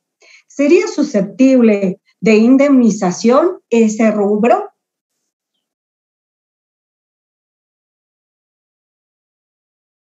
¿Qué es lo que dice el artículo 5 de la ley?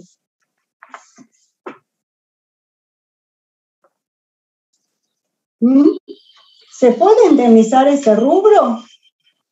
Volvamos al artículo 5. El carácter excepcional. Perdón. Está afuera.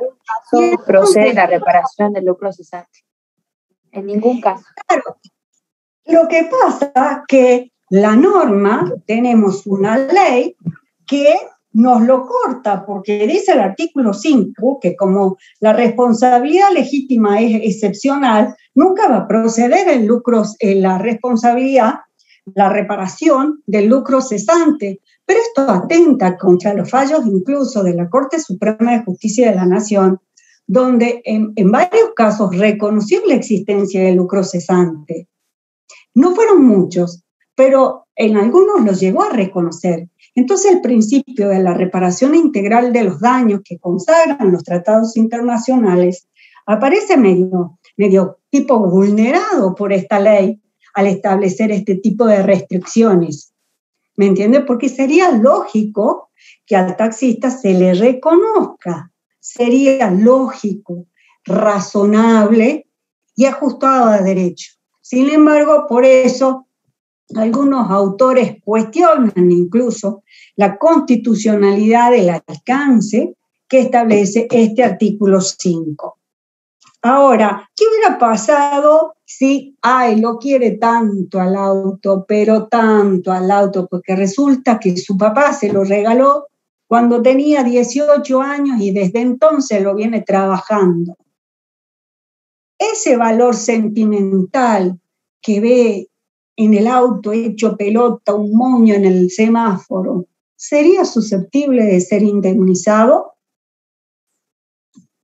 No. No.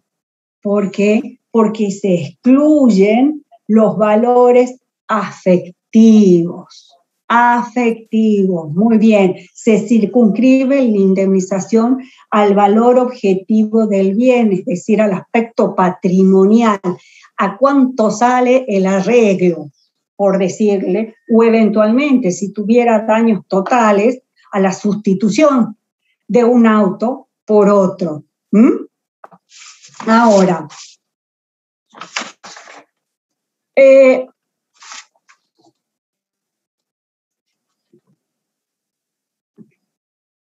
se verifican, digamos, los presupuestos de una relación de causalidad, si la responsabilidad fuera legítima.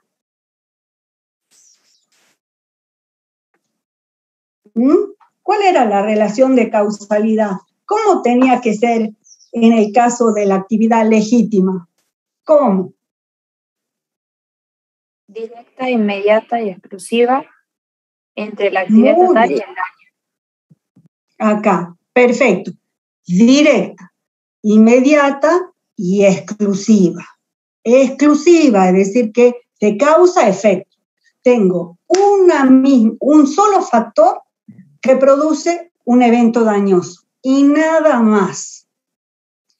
Tengo, en este caso, se verifican estos supuestos, estos requisitos del nexo causal. Sí. ¿Sí o no? Sí, ok. ¿Y qué pasa si al patrullero, en vez de cruzarse en rojo, que tenía la habilitación, digamos, legal, y supongamos que venía con las balizas, todo, el que se le cruza es un chico, y por eso es que hace una maniobra de esquive e impacta contra el taxi? Y ahí no cumpliría porque no sería exclusiva. No sería exclusiva, no sería exclusiva, porque acá que incluso tengo la conducta de un tercero. Esa conducta del tercero, ¿sí?, que viene como a coadyuvar a la producción del daño, me produce el quiebre de la relación causal. Entonces, el Estado ya no va a responder, ¿sí?, en su totalidad, o incluso puede llegar a excluirlo. Ahora, nos olvidemos del chico. En el caso que podamos encuadrarlo como una actividad ilícita que produce este daño. El taxista tiene el deber de soportar el daño. ¿Tiene el deber jurídico de soportar el daño el taxista?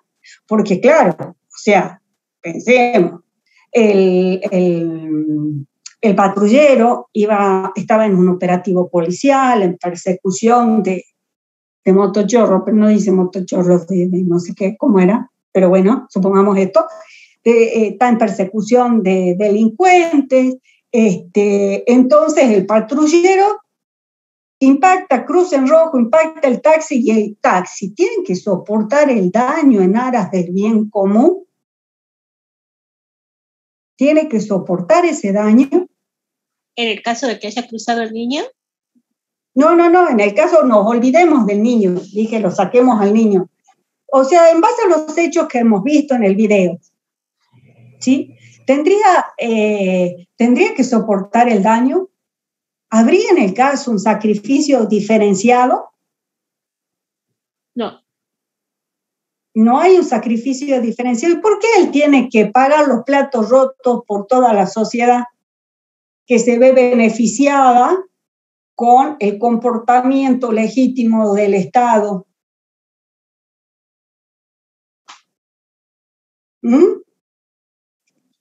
¿Me siguen? O sea, estoy hablando desde el punto de vista de la víctima. La víctima tiene que hacerse cargo de soportar ese daño que le produjo el Estado en aras del beneficio de toda la comunidad que supone el ejercicio de este poder de policía de seguridad y la adopción de las medidas necesarias para el control de la delincuencia. ¿Qué pasa si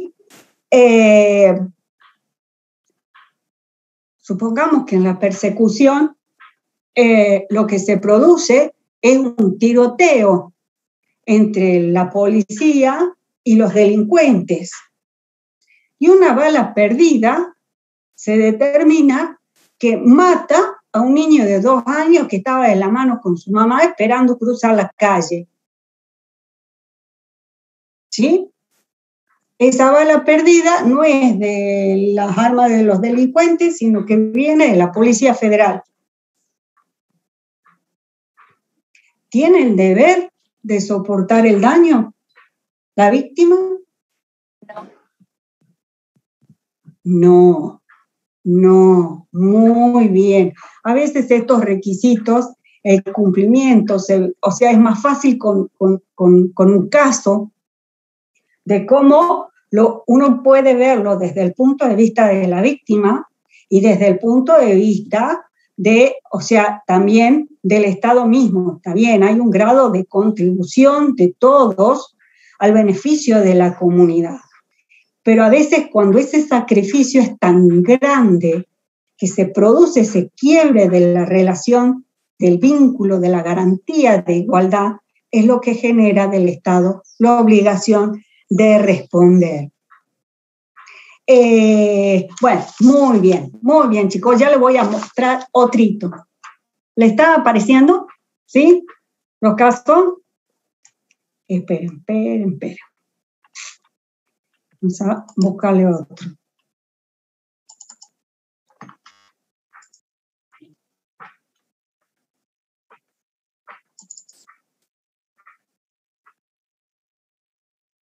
El techo de una escuela y le pega a una maestra. Martín González trabaja ahí en la zona Florencio Varela. Martín. La maestra fue golpeada ayer por un pedazo de la mampostería del techo que cayó desde una de las aulas y que le golpeó la cabeza, que le provocó un corte en el cuero cabelludo, que le provocó cortes también en los brazos en esta escuela número 28 que está cerrada en este momento, aunque está siendo revisada por las autoridades desde el Consejo Escolar, que hasta hace un minutito nada más, cuando llegamos nosotros estaban recorriendo el techo de la escuela, sacando fotos y viendo qué es lo que puede haber provocado esta situación que se dio durante el día de ayer con esta docente que tuvo que ser trasladada, que por suerte está fuera de peligro, pero que tuvo heridas respecto de esta caída de mampostería, como te decía, en el cuero cabelludo y también en los brazos. Por lo que veíamos, Lape, hace un ratito nada más, estaban revisando el techo, dando vueltas, tomando fotos, viendo si tal vez algún tipo de filtración de agua o algo así puede haber provocado que se desprendiera la mampostería. La docente, digamos, ¿estaba dando clases en ese momento? ¿Era un aula o era otro lugar? No, sí, estaba dando clases en un aula, con lo que podríamos estar hablando de chicos lastimados también. Sí, de chicos, claro. Exactamente, la que llevó, desgraciadamente, la peor parte es esta mujer, pero esto podría haber sido todavía peor. Vos sabés que estábamos mirando hace un ratito cuando estaban haciendo esta recorrida por el techo, y en principio, a simple vista, veíamos dónde sacaban fotos, y ustedes lo van a ver con la cámara que tenemos en altura también. Parece un techo que está en buenas condiciones, un techo que tiene membrana en todo el colegio. No es una estructura que podamos ver demasiado dañada, pero evidentemente algo falló, algo hay que hizo que una parte de la mampostería colapsara y cayera sobre esta mujer, provocándole el corte en el cuero cabelludo y también en sus brazos. Por lo que sabemos, Lape, Roxy está fuera de peligro, no es que ha tenido pero se la ve lastimada con la foto. Pero el corte... Sí, el corte sí, las lastimadoras en los brazos también, pero por suerte no son de mayor gravedad todavía. Podríamos estar hablando de heridas de consideración en este caso.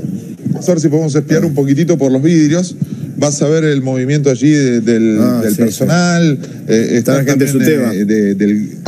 Exactamente, está la gente de Suteva. Estábamos esperando para ver si podíamos hablar con uno de los delegados de Suteva que están aquí adentro, a ver si nos atienden en los... A ver, se los pongo, ¿quieren verlo de nuevo o prestaron atención? ¿Está? Bueno, mucho tiempo no tenemos, entonces vamos a seguir. A ver. Espero. Ok. ¿Qué pasó? ¿Cuándo se cayó la mampostería de la escuela? En este caso. ¿Qué estaba haciendo la maestra, según lo que dice la prensa? Estaba dando... Ajá, muy bien. Y a ver, ¿está identificada en el caso la persona que hubiera ocasionado la caída del techo? No. Vuelvo a insistir y recalcar, la responsabilidad del Estado es objetiva directa. Objetiva porque es independiente de la noción de dolo, de culpa de la gente que interviene, que incluso puede ni siquiera estar identificada.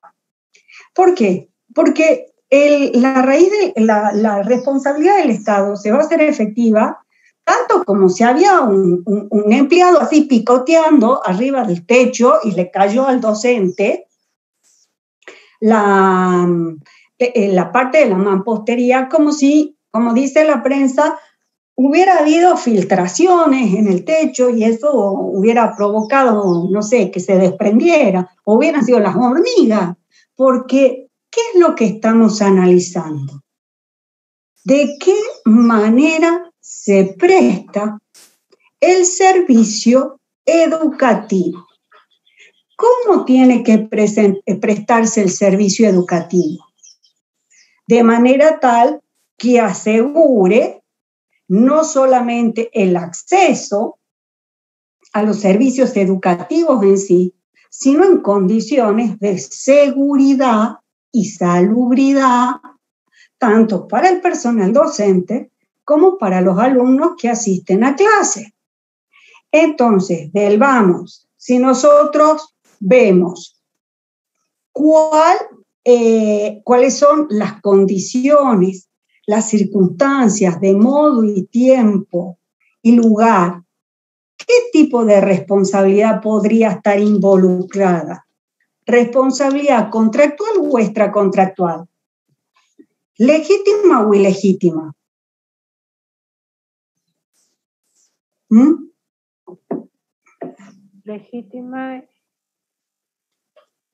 Legítima y contractual.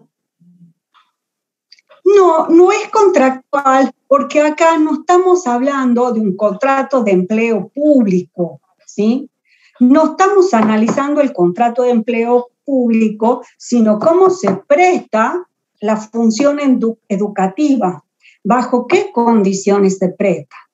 No se olviden que la Corte Suprema de Justicia de la Nación, en el caso Badel, ¿se acuerdan que yo le dije que era lo que se llama leading case, un super caso de 1984? Desde ese momento la Corte siempre repite que quien contrae la obligación de prestar un servicio lo tiene que realizar en condiciones adecuadas al fin con el que ha sido establecido, siendo responsable entonces por los perjuicios que causa su incumplimiento o su irregular ejecución. Porque acá no es que no se cumple, sino que se cumple de manera defectuosa. ¿Por qué? porque está en condiciones que constituyen un peligro para la comunidad educativa toda.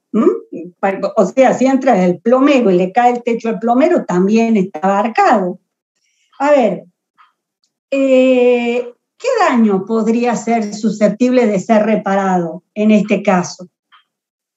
¿En qué consistirían? Vamos, primero, ¿en qué consisten los daños que ustedes están viendo? Pónganse, miren a la víctima. ¿Qué daños habría? Lesiones en la cabeza y en los brazos. Y en los brazos, lesiones, perfecto. Ahí tenemos una lesión. Tenemos lo físico, ¿no es cierto? Y además, ¿qué pasa si la maestra se siente mal, se siente angustiada por el susto que pasó? ¿Qué tipo de daño sería? ¿Psicológico? Emocional, o dijo psicológico también. Es un daño que se llama no patrimonial o moral, ¿sí? Ahora, ¿cómo también pueden acreditarse estos daños? ¿Cómo deben acreditarse? ¿Cómo deben probarse? ¿Cómo prueba la maestra que tuvo esos daños? Primero, ¿con qué? Le hacen el examen psicológico, ¿cómo es? El primer daño, miren, más fácil. ¿Cómo la han visto a la docente en la imagen? ¿Cómo la vieron? ¿Estaba cómo? Lastimada. ¿Estaba qué? Estaba sangrando. Estaba lastimada. Entonces, lo primero que tengo, ¡pum!, certificado médico. ¿Sí? Constancia de la historia clínica. ¿Me entienden? Porque necesitamos juntar pruebas. Después, si necesitó un tratamiento psicológico para superar, no sé, el trauma que le causó la caída del techo, pues pediremos, incluso puede ser una pericia psicológica, pero a su vez, ¿quiénes estaban con la maestra en el lugar de los hechos? Los alumnos. Los alumnos. Capaz que había una celadora que pasaba por el pasillo y escuchó el estruendo del techo cayéndole. Tenemos testigos también. Pero también, ¿qué puede funcionar como prueba del daño? La eventual grabación que acabamos de ver, porque necesitamos demostrarlo. La responsabilidad del Estado no es automática. Y el Estado se va a defender como gato panza arriba, ¿sí? Y con todas las uñas afuera para no pagar. Porque el Estado no es buenito, ni es una suerte de aseguradora de todos los daños. En la medida que el Estado pueda zafar, le aseguro que tienen que ponerse las pilas porque no va a cumplir con sus obligaciones. Porque tiene como en la piel el principio de la irresponsabilidad. Lo tiene en la piel, lo tiene en sus prerrogativas que viene desde antaño. Entonces le va a buscar todos los pelos al huevo que se le ocurra para no pagar. Entonces es necesario estudiar todas estas circunstancias para determinar de qué tipo de responsabilidad estamos hablando. ¿Cómo la vamos a demostrar? Porque hay que demostrar solamente los hechos y a su vez los daños y la entidad de los daños. En este caso, ¿puede haber imputabilidad material entonces entre la actividad del órgano por omisión y los daños?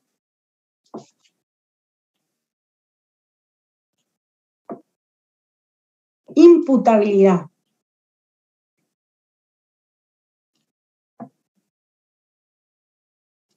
Imputabilidad. Claro que sí, porque acá hay una conducta omisiva, o sea, no mantuvo el edificio, el Estado, en condiciones adecuadas para prestar el servicio educativo. ¿Me siguen? Con lo cual, ¿qué se configura? Ese factor de atribución, ese fundamento del cual yo les hablaba la clase pasada y insistí esta, que es la falta de servicio, la prestación irregular, ¿sí? Entonces, puedo tener previsibilidad del daño y claro, si no, el Estado no hace mantenimiento de, o sea, los edificios públicos y tiene que preverse de que este tipo de cosas puede ocurrir. ¿Qué pasa si un edificio público no hace el mantenimiento del ascensor? Y sí, si después se cae con 4 personas adentro, es previsible que se caiga. Hace 10 años que no le hace el service al ascensor. ¿Me siguen? Entonces, todo esto tiene que ser analizado al momento de determinar, por lo menos, o sea, lo que se busca de ustedes es que puedan detectar supuestos de responsabilidad del Estado. No llegar al extremo de las pruebas, pero así sí, muchas veces son los contadores que tienen que juntar los elementos para que después un abogado la presente en juicio. Porque esos perjuicios, algunos de los cuales son patrimoniales, pues ustedes serán encargados de juntarlos para poder aportar a la causa y se pueda hacer efectiva la responsabilidad. Bueno, chicos, se ha cumplido la hora. ¿Tienen alguna duda sobre el tema? Profe, yo justo iba a preguntar, ¿sería distinto el caso si es que el colegio sería público, privado? Lo que pasa que si el colegio es privado, va a responder más o menos parecido, porque el caso de la responsabilidad del Estado y la responsabilidad de los establecimientos educativos, ¿sí?, son supuestos especiales de responsabilidad. Eso lo encontramos en el 1767 del Código Civil y Comercial, que dice el 67, el titular de un establecimiento educativo responde por el daño causado o sufrido por sus alumnos menores de edad cuando se hallen o deban hallarse bajo el control de la autoridad escolar. La responsabilidad es objetiva y se exime solo con la prueba del caso fortuito. El establecimiento educativo debe contar con un seguro de responsabilidad, bla, bla, bla. Bueno, pero acá estamos hablando de la responsabilidad respecto de un docente que, o sea, supongámosle que le quitemos el carácter de docente. ¿Qué pasa si era un plomero que estaba arreglando, no sé, una bacha de, no sé, del laboratorio de química y es a él, alguien ajeno, que se le cae la cabeza, el techo? O se le cae no sé, un proyector del techo a este plomero que está arreglando. Pues en este caso es el Estado el que responde. Obviamente depende si es educativo o no, porque no es si es educativo, si es estatal o no, porque si es público, lo que va a generar o despertar es la responsabilidad estatal, que me la excluye el Código Civil y Comercial, pero si es privada, va a aplicarse este artículo de que yo les leía, el 1767. Así que, bueno, si tienen que ir a otras clases, chicos, no hay ningún problema. Bueno, ya saben, cualquier cosa estamos a su disposición y espero que la hayan aprovechado, ¿sí?, a la clase. Sí, profe, chao, chicos, nos estamos viendo. No, por favor, gracias a ustedes y nos estamos viendo en la próxima. Chao, chao.